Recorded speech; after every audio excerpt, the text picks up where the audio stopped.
तो भाई बिहार में महागठबंधन चुनाव हार गई है और बीजेपी और जेडीयू की जो एनडीए है वो चुनाव जीत गई है। और एक चीज जो सुबह से ही मुझे खटक रही है वो आपको बता रहा हूं, आप भी बिल्कुल देख के सरप्राइज रह जाओगे। ये इलेक्शन कमीशन की साइट है। यहाँ पे सबसे पहले तो पार्टी वाइज सीट्स दिखा रहे हैं कि बीजेपी को 89, जेडीयू को 85, आरजेडी को 25 और जितनी पार्टियां हैं सबके सीट्स दिखा रहे हैं। उसके आगे एक उन्होंने टेबल बना रखा है। तो ऐसे जो भी मतलब विनिंग वाले हैं ये समझ में आता है कि चलो जिन्होंने भी एक सीट जीता है या एक से ज्यादा सीट जीता है उन्हीं का नाम इस टेबल में आएगा, जीरो वाले का नाम इसमें नहीं है। चलो यहाँ तक तो समझ में आता है। बट जब ये पार्टी वाइज ये पाई चार्ट जो बना के इन्होंने दिया हुआ है कि किसके कितने परसेंट वोट शेयर हैं, नीचे उन्होंने परसेंटेज डिस्क्राइब किया हुआ है कि किस पार्टी का कितना वोट शेयर है। सबसे इंपॉर्टेंट यही है कि यहाँ पे अगर आप देखोगे तो ये बीजेपी का 20.14% वोट शेयर है, आरजेडी का 22.92% वोट शेयर है, जेडीयू का 19.24% वोट शेयर है, कांग्रेस का 8.75% वोट शेयर है। तो इस तरीके से इन्होंने जितनी भी छोटी बड़ी जितनी पार्टियां हैं जिसका पॉइंट में भी है, यहाँ पे अगर आप देखोगे एएपी कोई पार्टी है जिसका 0.3% वोट शेयर है, एआईएफबी कोई पार्टी है जिसका 0.00% वोट शेयर है, वो भी यहाँ पे आ रहा है। इस लिस्ट में आप ढूंढ के देखो जन स्वराज कहाँ है, कहीं भी आपको दिख रहा है? छोटी से छोटी पार्टियां जिनका पॉइंट्स में भी वोट परसेंट है उसको यहाँ पे दिया हुआ है, बट जन स्वराज इस लिस्ट में कहीं नहीं आ रहा है।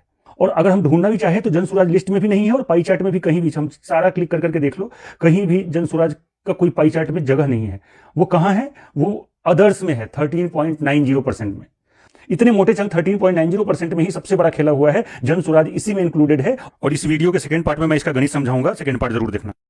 एक चीज जो सुबह से ही मुझे खटक रही है वो आपको बता रहा हूं, आप भी बिल्कुल देख के सरप्राइज रह जाओगे। इलेक्शन कमीशन ने छोटी से छोटी पार्टी जिसका पॉइंट्स में वोट शेयर है उसका भी डिटेल दे रखा है इस पाई चार्ट में, लेकिन जन स्वराज का कहीं भी नहीं दे रखा। जन स्वराज का वोट परसेंट उन्होंने अदर्स में क्यों क्लब किया हुआ है, अब ये गणित समझिए। रिजल्ट के बाद की सिचुएशन में एनडीए को 44.43% का वोट शेयर है और महागठबंधन को 35.89% का वोट शेयर है।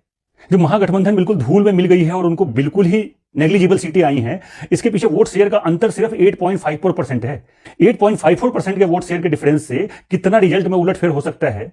अब मेरा क्वेश्चन मार्क यहाँ पे इलेक्शन कमीशन से ये है, जन स्वराज के वोट शेयर को छुपाया क्यों जा रहा है, ये अदर्स में क्लब करके क्यों दिखाया जा रहा है, ये अलग से क्यों नहीं बताया जा रहा है कि जन स्वराज का एग्जैक्ट वोट परसेंट कितना है। जो अपने पॉइंट्स में भी वोट शेयर वाले पार्टियों का लिस्ट में नाम दे दिया हुआ है, तो हम ये क्यों नहीं माने कि 13.88% पूरा का पूरा जन स्वराज का ही वोट है और इसमें और किसी पार्टी का वोट नहीं है। मैं क्या, कोई भी नहीं ये मानने को तैयार हो सकता कि जन स्वराज जिसका इतना बड़ा कैडर है, प्रशांत किशोर ने जो इतने साल तक मेहनत करी है, उस मेहनत के बाद भी उसका वोटिंग परसेंट इतना भी नहीं है जिसको अलग से दिखाया जा सके। दूसरा कि ओवैसी की पार्टी और मायावती की पार्टी बीजेपी की मदद करती है, ये दुनिया जानती है। प्रशांत किशोर भी बीजेपी की बी टीम है और वो बीजेपी और अमित शाह के लिए खेल रहा था, ये प्रूव हो जाता है। 13% से ऊपर वोट शेयर लेके उसने खेला भी कर दिया और इलेक्शन कमीशन ने उसका खेला छुपा भी दिया। 8.5% के अंतर से कितना बड़ा डिफरेंस आया है इलेक्शन रिजल्ट में वो दिख रहा है। 13% के अंतर से क्या हो जाता ये आप सोच सकते हैं। ये सारा खेला देख के बस यही समझ में आ रहा है, वेल प्लेड पीके।